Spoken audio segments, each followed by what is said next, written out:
Bakit may mga MCGI exiters? Ang aral ng Panginoong Jesucristo ay dalisay. Ito ang itinuturo sa MCGI, Members Church of God International. Karamihan sa MCGI ay umanib dahil sa aral. Isa sa mga aral, sasamahan ng Panginoong Jesucristo ang Iglesia hanggang sa katapusan ng panahon. Basahin po natin ang Mateo 28:18 hanggang 20. At lumapit si Jesus sa kanila at sila'y kanyang kinausap na sinasabi, "Ang lahat ng kapamahalaan sa langit at sa ibabaw ng lupa ay naibigay na sa akin. Dahil dito, magsiyaon nga kayo at gumawa kayo ng mga alagad sa lahat ng bansa, na sila'y inyong bautismuhan sa pangalan ng Ama at ng Anak at ng Espiritu Santo, na ituro ninyo sa kanila na kanilang ganapin ang lahat ng mga bagay na iniutos ko sa inyo. At narito, ako'y sumasa inyong palagi hanggang sa katapusan ng panahon." Ang MCGI ay kasangkap ng Iglesia ng Diyos sa pamamagitan ng Ebanghelyo. Ang Ebanghelyo ng Panginoong Jesucristo ang pamantayan ng pamumuhay ng MCGI. Basahin po natin ang mga sumusunod na talata. Efeso 3:6, na ang mga hintil ay mga tagapagmana at mga kasangkap ng katawan, at mga may bahagi sa pangako na kay Kristo Jesus sa pamamagitan ng Ebanghelyo. Basahin natin sa English. Ephesians 3:6. This mystery is that the Gentiles are fellow heirs, members of the same body, and partakers of the promise in Christ Jesus through the gospel. Efeso 5:30, sapagkat tayo ay mga sangkap ng kanyang katawan. Kolosas 1:18, at siya ang ulo ng katawan sa makatuwid bagay ng Iglesia, na siya ang pasimula, ang panganay sa mga patay, upang sa lahat ng mga bagay ay magkaroon siya ng kadakilaan. Filipos 1:27, ang inyo lamang pamumuhay ay maging karapat-dapat sa Ebanghelyo ni Kristo, upang maging ako ay dumating at kayo'y makita, o wala man sa harap ninyo, ay mabalitaan ko ang inyong kalagayan, na kayo'y matitibay sa isang espiritu, na kayo'y mangagkaisa ng kaluluwa, na nangagsisikap sa pananampalataya sa Ebanghelyo. Kaya ang MCGI bilang kasangkap ng Iglesia ng Diyos ay sinasamahan ng Panginoong Jesucristo ayon sa ipinangako niya sa Mateo 28:20. Ang mga katiwala sa MCGI ayon kay Apostol Pablo ay kinakailangang maging tapat, lalo naman ang tagapangasiwa. Ang Diyos ang pumipili ng tagapangasiwa ng MCGI sapagkat ito ay bahagi ng bahay niya. Basahin po natin ang unang Timoteo 3:15.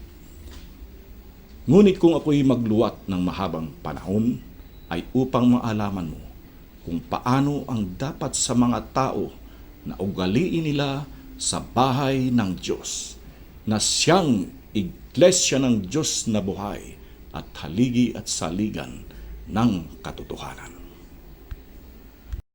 Bilang bahay ng Diyos, ang Iglesia ay dinadalisay ng Diyos mismo.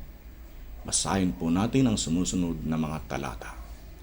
Zacarias 13:9, at aking dadalhin ang ikatlong bahagi sa apoy, at sila'y dadalisayin ko na parang pilak na dalisay, at sila'y susubukin ko na parang pagsubok sa ginto. Sila'y magsisitawag sa aking pangalan, at akin silang didinggin. Aking sasabihin, siya'y bayan ko, kanilang sasabihin, ang Panginoon ay aking Diyos.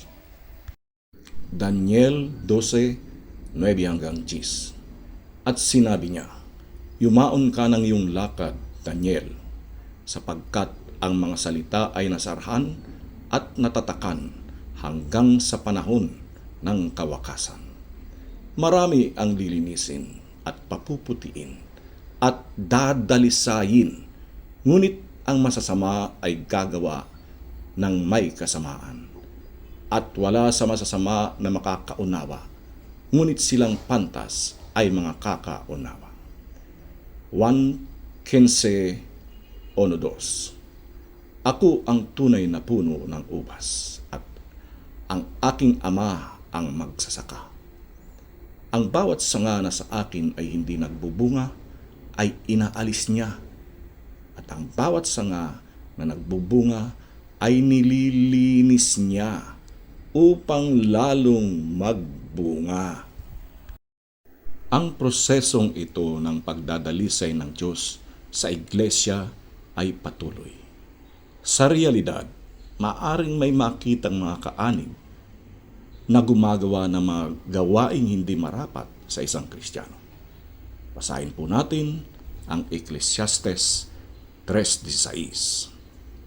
At bukod dito'y aking nakita sa ilalim ng araw, sa dako ng katulan na nandoon ang kasamaan, at sa dako ng katwiran na nandoon ang kasamaan. Nakikita ng Diyos ang puso ng bawat isa. Basahin po natin ang Jeremias 17:10. Akong Panginoon ay sumisiyasat ng pag-iisip.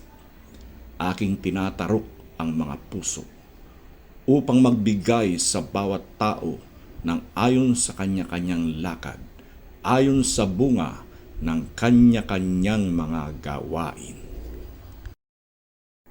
Sino mang hindi karapat-dapat manatili sa loob ng MCGI ay hinahayaan ng Diyos na mag-exit upang mapanatili niyang malinis ang kanyang bahay. Basahin po natin ang Pilipos 3:18-19. Sapagkat marami ang mga nagsisilakad na siyang madalas na aking sinabi sa inyo, at ngayon sinasabi ko sa inyo na may pag-iyak, na sila ang mga kaaway ng krus ni Kristo, na ang kanilang kahinatnan ay ang kapahamakan, na ang kanilang Diyos ay ang tiyan, at ang kanilang kapurihan ay nasa kanilang kahihiyan, na nag-iisip ng mga bagay na ukol sa lupa. Iyan po ang dahilan kung bakit may mga MCGI exiters. Ang Diyos po ang nakakakita ng nilalaman ng kanilang mga puso. Kapag hindi sila karapat-dapat na manatili sa loob ng MCGI, ay hinahayaan sila ng Diyos na mag-exit.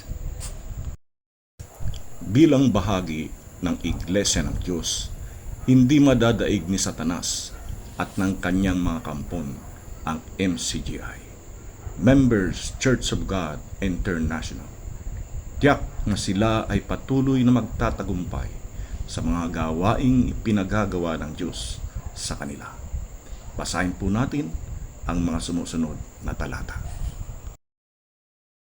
Galatia 6:10. Kaya nga, samantalang tayo may pagkakataon, ay magsigawa tayo ng mabuti sa lahat, at lalong-lalo na sa mga kasangbahay sa pananampalataya. Efeso 2:10.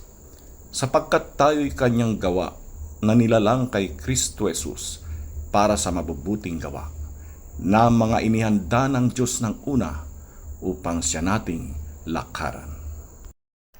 Mateo 5:16. Lumiwanag na gayon ang inyong ilaw sa harap ng mga tao, upang makita nila ang inyong mabubuting gawa, at kanilang luwalhatiin ang inyong Ama na nasa langit. Ang mga gawain pong iyan ay patuloy na nagaganap ng MCGI sapagkat sila ay sinasamahan ng Panginoong Hesukristo ayon sa kanyang ipinangako sa Mateo 28:20. Basahin po uli natin ang talata. Naituro ninyo sa kanila na kanilang ganapin ang lahat ng mga bagay na iniutos ko sa inyo, at narito, ako'y sumasa inyong palagi hanggang sa katapusan ng panahon. Sa Diyos ang lahat ng karangalan at ang pinakamataas na kapurihan magpakailan-kailanman. Amen. Salamat po sa Diyos.